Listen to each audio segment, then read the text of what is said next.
The fork stopped halfway to my mouth. Everyone at the dinner table had gone silent except for Eric, my brother. "She lost everything," he said, shaking his head with fake sympathy. "The investment failed. The money's gone." I set my fork down slowly. 12 people watched me, aunts, cousins, our mother. Not one of them looked away. "That's not what happened," I said quietly. Eric laughed. Not a nervous laugh. A confident one. Like he'd rehearsed this moment 100 times. I caught something in his eyes, a flicker that didn't belong to someone telling the truth. I watched him take another bite of food, completely at ease while my mother's face shifted into pity. He'd won the room without breaking a sweat. That's when I decided. I wouldn't defend myself. Not tonight. Not yet. I would be silent, and silence would become my most powerful weapon. Within 3 days, the story had spread through our family like wildfire. My cousin texted me about what happened. My aunt called with barely concealed concern. Each version was almost identical, which meant Eric had been coaching them, giving them talking points, testing which details stuck best. I could hear his words echoing through their conversations. The same phrasing. The same order of events. He hadn't created a lie that evolved naturally. He'd created a lie and distributed it like a memo. My mother called that morning. "Honey, if you need help, you can tell me." She believed him completely. Not because the story made perfect sense, but because Eric had already convinced her I was the type of person who would fail. He'd built that belief slowly, brick by brick, through casual comments and strategic silences. I realized I wasn't fighting against one lie. I was fighting against an entire narrative he'd constructed. I was done defending myself against ghosts. I made a choice that changed everything. Instead of calling family members and explaining the truth, instead of sending defensive messages, I chose silence. Complete, total silence. No corrections. No explanations. No anger. People interpreted my silence as confirmation. They assumed I was too ashamed to argue back. They were wrong, but I let them believe it. The strategy was simple. Silence sounds like shame to people who want to hear shame. But inside my silence, I was watching. I was tracking. I was noticing who repeated the story with the most conviction. Who questioned it quietly. I started keeping a mental map of the lie's path. Where it spread fastest. Who seemed to know details they shouldn't know. Because revenge isn't built on anger. It's built on observation. The angrier you are, the sloppier you become. So I stayed quiet. Calm. Present but removed. I let Eric see me as defeated. The trap required patience, and I had nothing but time. Chapter 4. The story behind closed doors. Late one night, I sat at my kitchen table with old journals and notes I'd kept out of pure habit. Suddenly, it all made sense. The betrayal hadn't started at that dinner table. It had started months earlier. Eric had asked me to let him help with some financial paperwork. He'd been so insistent. "You're overwhelmed," he'd said. "Let me handle this." I'd given him access. I'd trusted him completely. Flipping through my records, I found the timeline. One email from Eric, sent to our mother 3 months ago, contained information I'd only told him privately. He was already shaping the narrative before that dinner ever happened. He'd been looking for leverage the entire time. When my situation changed, he'd weaponized what he knew. Not the truth. A twisted version of it. Just enough lies mixed with partial facts to make the whole thing plausible. I sat in that kitchen for hours, watching the picture come together. This wasn't spontaneous cruelty. This was deliberate. Calculated. Eric had positioned himself as helpful while gathering ammunition. The next family gathering, I watched my mother carefully. I'd never noticed it before. But now I saw it clearly, the way she looked at Eric versus how she looked at me.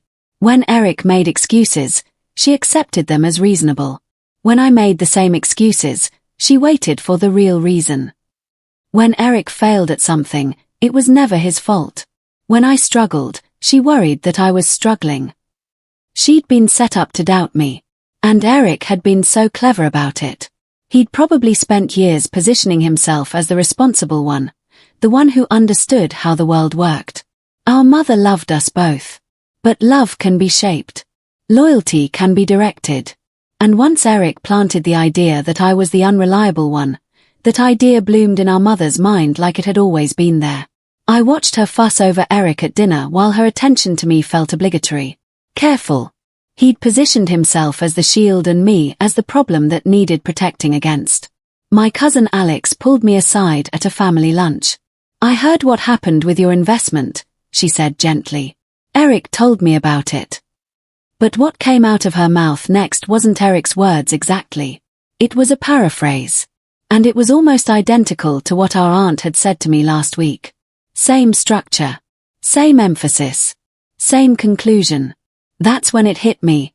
Eric hadn't just told the story once. He'd told it multiple times, to multiple people, using almost identical language.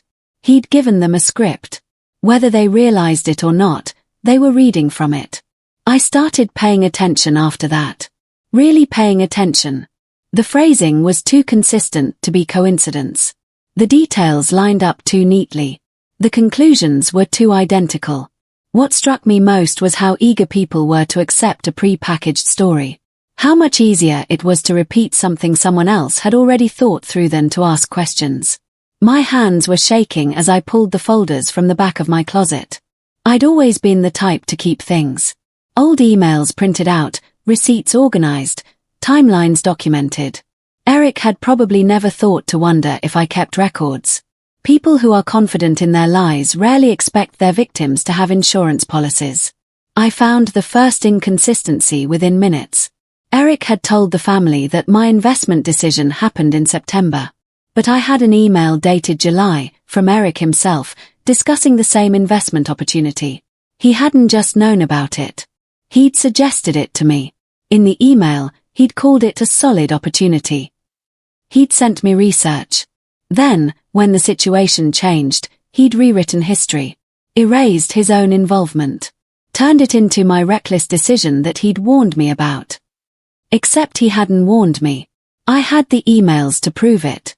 I kept digging. Text messages from months ago showing conversations where Eric had access to my private financial information and was actively involved in decisions he now claimed to have opposed. By the time I finished, I had something very valuable. Documented truth. But I wasn't ready to show anyone yet. The timing had to be perfect. 2 weeks later, at our cousin's birthday party, Eric was relaxed in a way I'd never seen before. He laughed loudly, told stories, put his arm around me in front of other people, this gesture of "she's fine, we're fine, I'm just the responsible one who's concerned about her." He made a joke at dinner about how some people make decisions without thinking them through, and everyone laughed. He wasn't even slightly nervous. He genuinely believed he'd won. That I was broken. That the lie was solid and would hold forever. I watched him settle into that confidence like it was a comfortable chair. This was the moment I'd been waiting for. Not when he was nervous, but when he was so certain of his victory that he started getting sloppy. Eric started telling the story differently now, with more embellishment. Adding details that weren't in the original version. Each time he told it, he added a little more, stretched it a little further. He was improvising now. Which meant he was contradicting his earlier version without realizing it. By the end of the night, my brother had told 3 slightly different versions of the same story to 3 different groups of people. He had no idea. He was getting careless, and that was exactly what I needed. It happened during a Sunday dinner. My aunt asked Eric a direct question. "So when exactly did you tell her not to do it?" she asked innocently. "Because I want to make sure I have the timeline right." Eric hesitated. Just for a second. But it was there. "Well, I didn't tell her directly," he said. "But I tried to warn her in various ways." "But when?" my aunt pressed.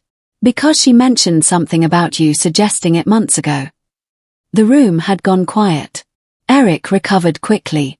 That was before I realized it was a bad idea. I learned more about it after that and tried to tell her. "So you learned something new that changed your mind," my aunt said, nodding. "And then you told her about this new information." "I tried to," Eric said. My aunt let it go. But something had shifted in the room. A seed of doubt was planted. She wasn't attacking him. She was just asking for clarity. And that clarity was harder to maintain than the lie itself. I didn't jump in. I just sat quietly and let the question breathe. That was the first real crack. Eric announced his plan over text. He was organizing a family reunion. He wanted to gather everyone's old photos, documents, and family records for a memory book project. He asked everyone to contribute their archives. It was a perfect opportunity. For him, he thought. He was being the good brother, creating something meaningful. For me, he was handing me exactly what I needed. I agreed immediately. I'd love to help, I told him. I have a lot of old documents and emails I could contribute. Great, he texted back. Can you organize them by date? And I might need you to help me review some family financial records too. I stared at that text. He was asking me to help organize the exact documents that would expose his lie. He had no idea what he was doing. He thought he was putting me in a position to contribute to his triumph. To be part of creating the record of a family he thought he'd protected from my incompetence. He had no idea I was going to help create the record that proved he was the one who couldn't be trusted. I responded with, I'm on it. Then I sat back and smiled for the first time in weeks. Patience had been the right move. And now Eric was going to hand me access to everything I needed. Eric started talking freely around me. At family dinners, he'd discuss business deals in detail, knowing I wouldn't interrupt. He'd joke about people we both knew. He'd even made comments about his own strategies with the comfortable assumption that a broken person wouldn't be absorbing every word. To him, I was background noise now.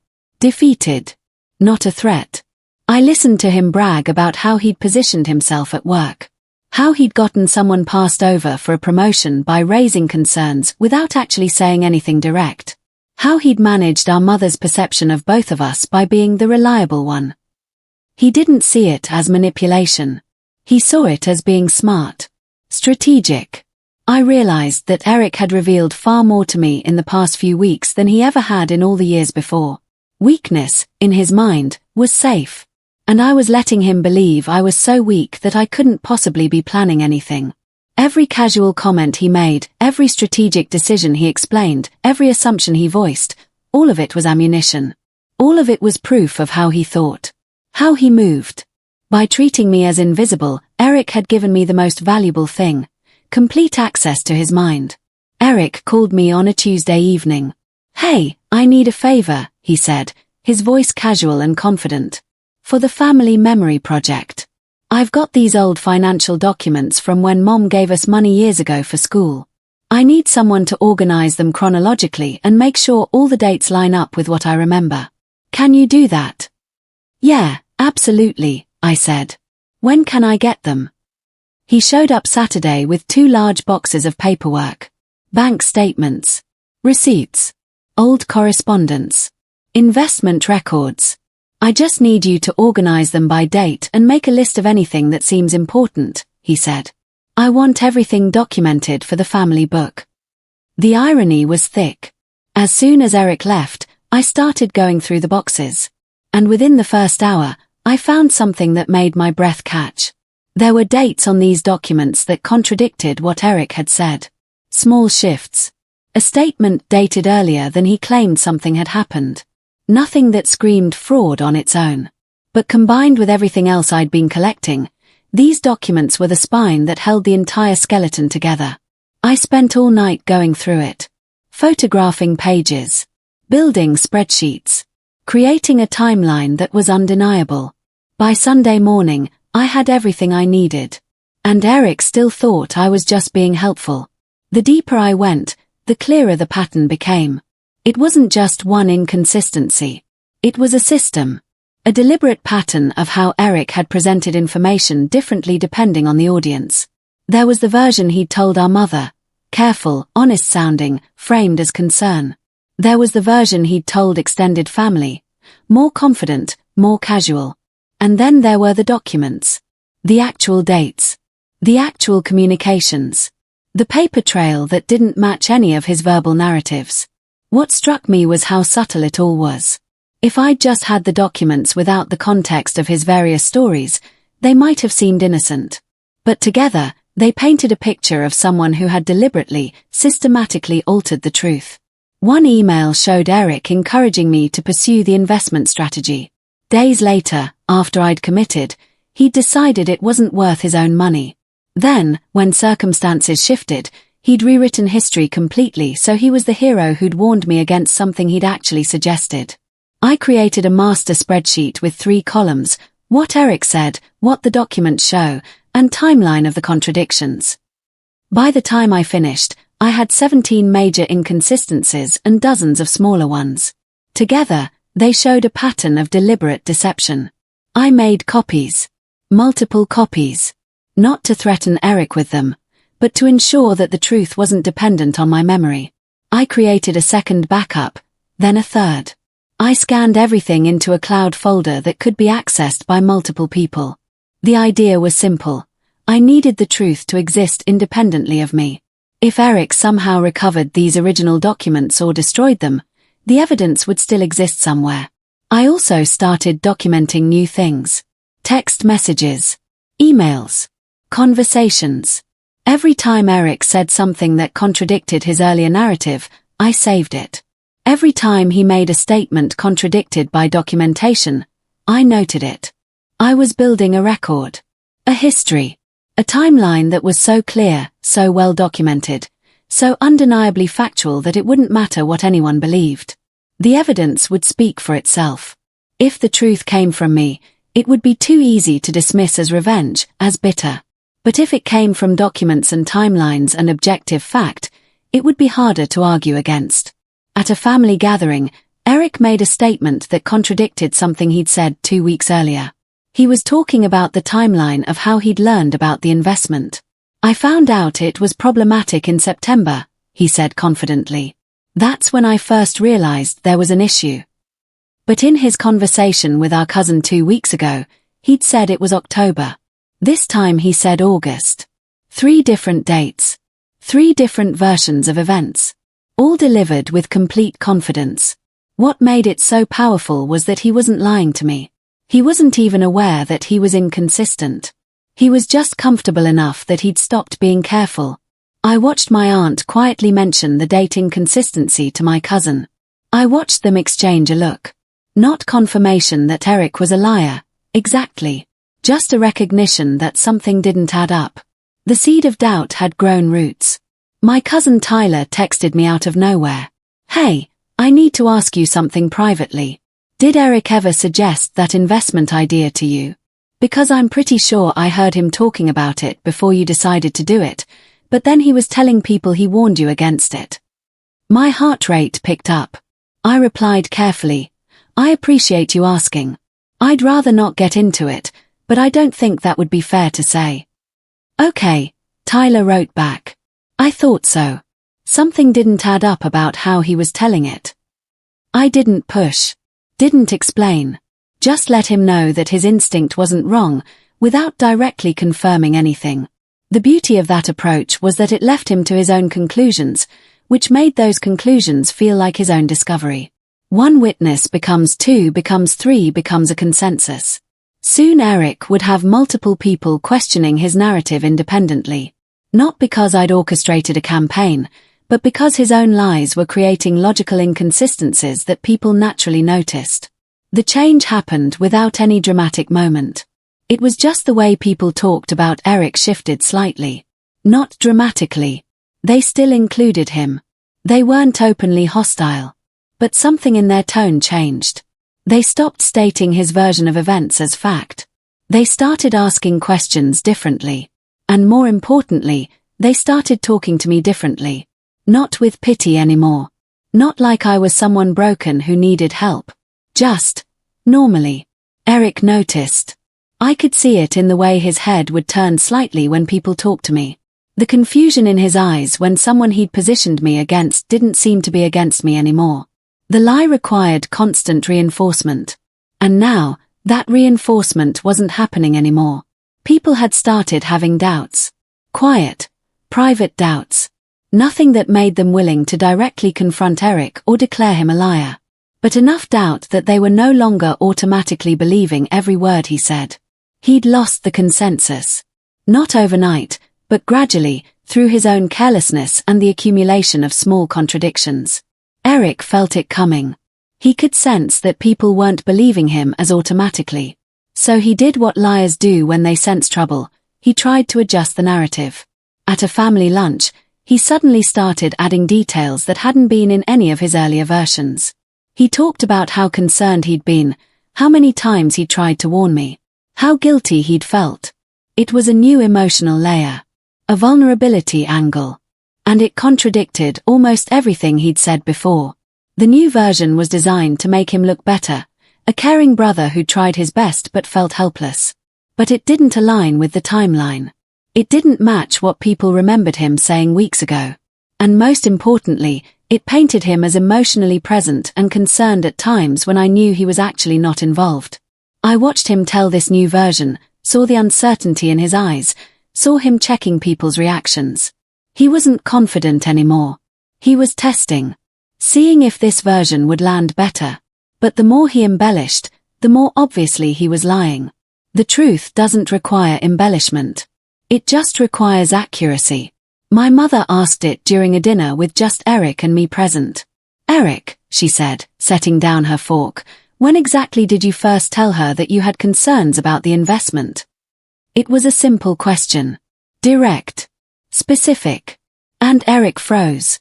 Because the answer was, he hadn't. He'd never told me he had concerns. "Well," he started carefully, I tried to tell her in various ways. It wasn't like a direct conversation." "But at what point?" my mother pressed. "Because I'm trying to understand when you first realized there was an issue." "I don't remember the exact date," Eric said. And I heard it, the frustration in his voice. The first real crack of anger. "You don't remember when you first expressed concern about something you claim was so important," my mother said. It wasn't mean. It was just logical. He stood up. "I don't think I need to defend myself to you, Mom."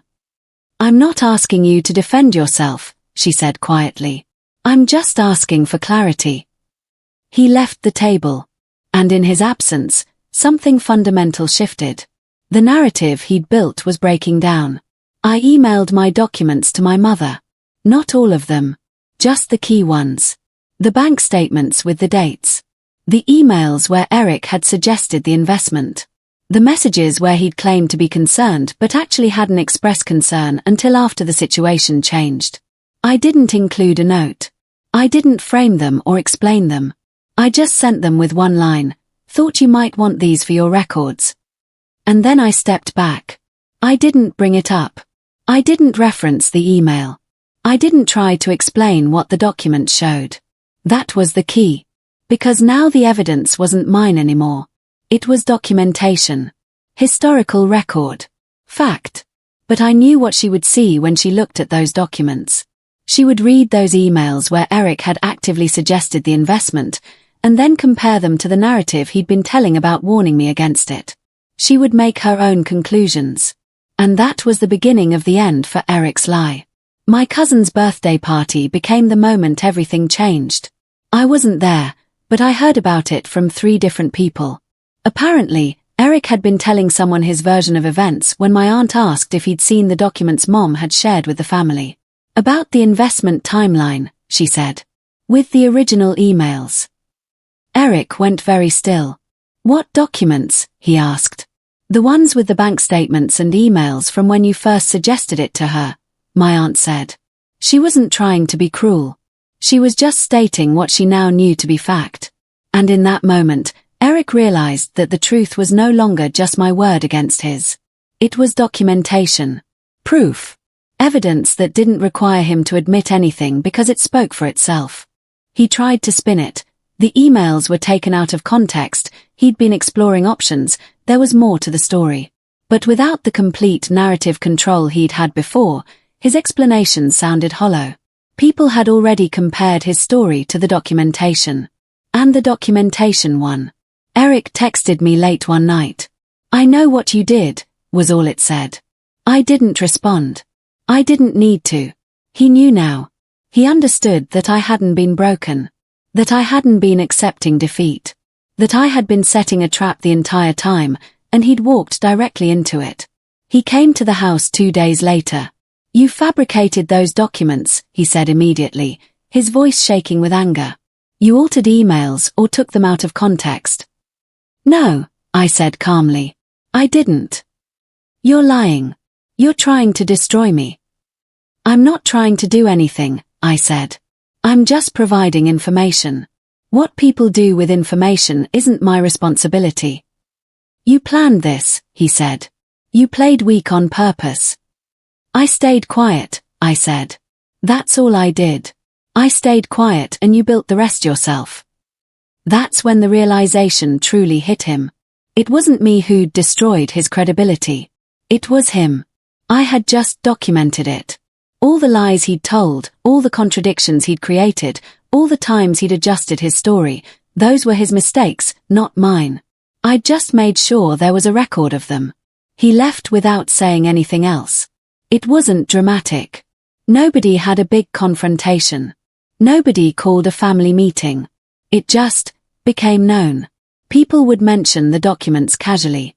Ask Eric clarifying questions based on the timelines. Express surprise at the inconsistencies between what he'd said and what the documentation showed. And Eric would stumble through explanations that made him look worse each time he opened his mouth. My mother called me and asked, gently, if there was more to the story than what he'd told her. "The documents speak for themselves," I said. "I'm not going to add to that." My aunt mentioned that she and my cousin had been comparing notes about different things Eric had said, and they noticed contradictions. She asked me if I knew anything about why he'd changed his story so many times. "I don't know his reasons," I said. "But the timeline in those documents is accurate." I never accused him of anything. I never said, "Eric lied to you." I just let the documentation exist, and let people come to their own conclusions. Eric didn't attend the next 3 family gatherings. When he finally showed up at a holiday dinner, the dynamic had completely shifted. Nobody confronted him. Nobody was overtly hostile. But he was no longer the credible authority in the room. He was the person who'd been caught lying. The person whose stories didn't add up. People were polite but distant. They didn't believe him automatically anymore. Every statement he made was met with subtle skepticism. The worst part for Eric was that nobody was being cruel about it. If they'd attacked him directly, he could have positioned himself as a victim. But this quiet withdrawal of trust, there was no way to fight that. You can defend yourself against accusations. You can't defend yourself against doubt that's based on documented fact. My mother still loved him, but she'd lost trust in him. His credibility was shattered. The position he'd held as the reliable one, the honest one, was gone. He'd done it to himself. I hadn't forced him to contradict himself. I'd just stayed quiet and let him hang himself. Chapter 25. What I Didn't Lose. A year later, at another family dinner, my mother pulled me aside. "I want you to know that I see you clearly now," she said. "I don't know how long Eric's version was the truth in my mind, but I see you. Really see you." I realized that regaining trust wasn't the goal.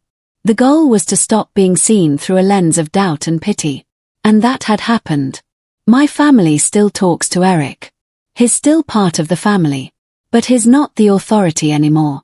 He's not the one whose perception shapes how everyone else perceives reality. He's just a person who lied and got caught. And I'm no longer the person he claimed I was. I'm the person who was patient enough to let truth become impossible to ignore. I'm the person who was calm enough to document reality without falling apart. I never broke, even when I let everyone think I had. I didn't regain power because I was never without it.